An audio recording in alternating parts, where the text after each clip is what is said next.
Hello viewers, আমি মোহাম্মদ কবির Hussain. Take support ভিডিওর YouTube চ্যানেলে আপনাদের সকলকে জানাই সাদর আমন্ত্রণ।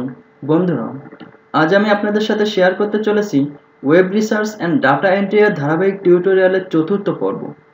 আর এই পর্বে আমি আপনাদেরকে জনপ্রিয় একটি ডিরেক্টরি সাইটের সাথে পরিচয় করিয়ে দেব, যেখান থেকে আমরা আমাদের ক্লায়েন্টের চাহিদা অনুযায়ী খুব অল্প পরিমাণ রিসার্চের মাধ্যমেই হিউজ পরিমাণ ডাটা সংগ্রহ করতে পারবো। তো চলুন শুরু করা যাক। তো বন্ধুরা, মনে করুন আপনার ক্লায়েন্ট আপনাকে বলল যে ভ্যানকুভার কানাডা এরিয়াতে যত রেস্টুরেন্ট আছে সেই রেস্টুরেন্টগুলোর company name, company web address, কোম্পানির ফোন নাম্বার, কোম্পানি ইমেল এবং তাদের ফেসবুক পেজটা তাকে সংগ্রহ করে দিতে হবে। তো আমরা কিভাবে অল্প রিসার্চের মাধ্যমে খুব সহজেই ওই নির্দিষ্ট এরিয়ার নির্দিষ্ট ক্যাটাগরির কিছু তথ্য সংগ্রহ করতে পারি, সেটাই আমরা এই মুহূর্তে আপনাদেরকে দেখাবো। তো আজকের টিউটোরিয়ালে আমি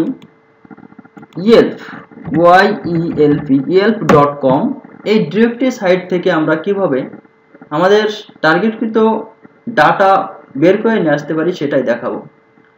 তো এখন দেখুন, আমরা যখন yelp.com এই সাইটে আসলাম, আসার পরে এখন এখানে বলতেছে ফাইন্ডের পরে ফাইন্ডের পাশে দেখুন একটি ঘর আছে, যে ঘরটিতে আমরা আমাদের যে ক্যাটাগরির রিলেটেড কোম্পানির প্রয়োজন সেই ক্যাটাগরিটি এখানে লিখে দিতে হবে।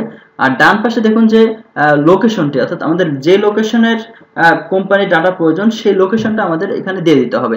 তো আমাদের যেহেতু ভ্যানকুভার বিসি হচ্ছে কানাডা একটি প্রদেশ, তো ভ্যানকুভার বিসি কানাডা, অর্থাৎ আমাদের লোকেশন এটা ঠিক আছে। আর এখন আমাদের ক্যাটাগরিটি লিখতে হবে। তো রেস্টুরেন্ট, তো আমরা এর জন্য লিখে দেবো রেস্টুরেন্টস। লিখে যখন আমরা জাস্ট লিখে দিলে এটা অটোমেটিক রিলোড হয়ে আপনাকে নিয়ে যাবে যে ওই রিলেটেড যে রেজাল্টগুলো তাদের কাছে আছে সেই রেজাল্টগুলো আপনার সামনে শো করবে। তো আমরা এখন দেখতেছি যে এখানে কিন্তু আমাদের 4823টি রেজাল্ট শো করছে। তার মানে আমরা এই মুহূর্তে 4823টি কোম্পানির রেজাল্ট কিন্তু আমরা কোম্পানির তথ্য আমরা নিতে পারছি। তো এখন 4823টি কোম্পানির যে তথ্যগুলো আমাদের প্রয়োজন এখানে, তো এই তথ্যগুলো আমরা কিভাবে সংগ্রহ করব।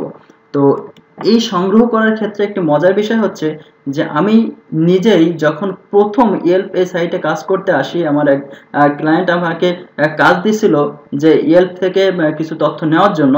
তো তখন আমি ইয়েল্পে এসে যখন সার্চ দিয়ে যখন এভাবে আসার পরে দেখুন যে আমি প্রথমে দেখুন এটা কিন্তু অ্যাড।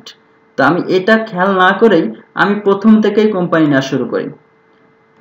তো আপনাদেরও যাতে এরকম সমস্যা না হয় এই জন্য আপনারা একটু সতর্ক থাকবেন। তো আমাদের কিন্তু এই প্রথম থেকে নেওয়া যাবে না।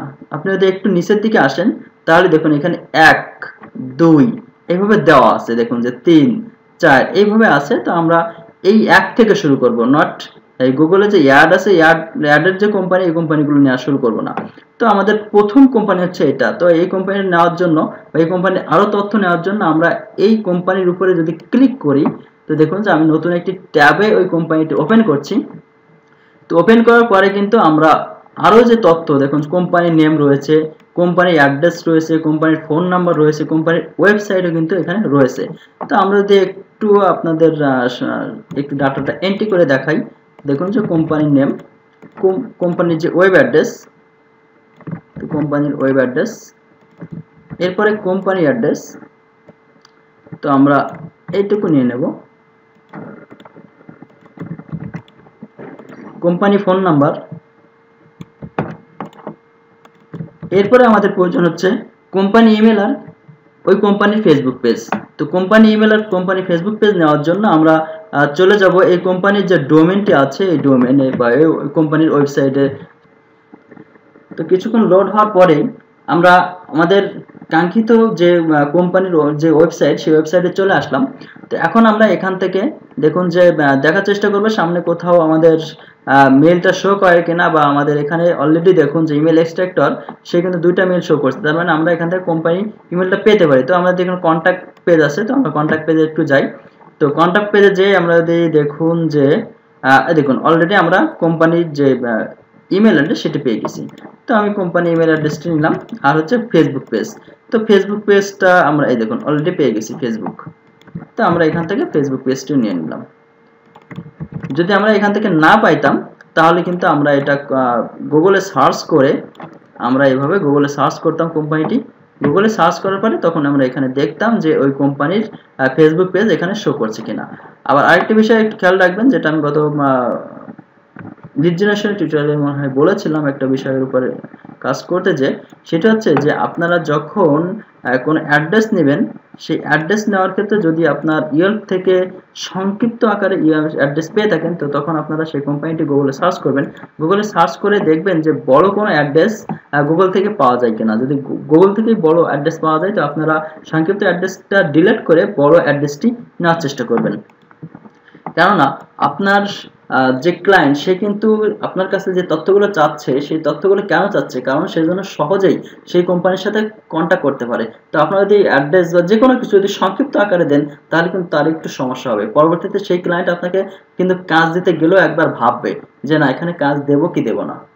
অর্থাৎ আপনারা যে কোনো কাজ করার সময় একটু সতর্ক হয়ে কাজ করবেন। ক্লায়েন্টকে একটু বেশি ক্লায়েন্টের যা চাহিদা তার থেকে একটু বেশি দেওয়ার চেষ্টা করবেন, তাহলে দেখবেন যে ক্লায়েন্ট আপনাকে দ্বিতীয়বার আবার কাজ দিতে আগ্রহী হবে। তো আজকের টিউটোরিয়াল এখানেই শেষ করব। যদি আপনাদের টিউটোরিয়ালটি ভালো লেগে থাকে তাহলে অবশ্যই লাইক করবেন। যে কোনো ধরনের প্রশ্ন থাকলে কমেন্টস করবেন, আপনার বন্ধুদের সাথে শেয়ার করবেন। আগামী পর্বে টিউটোরিয়াল দেখার আমন্ত্রণ জানিয়ে আজকের মতো এখানেই বিদায় নিচ্ছি। আল্লাহ হাফেজ।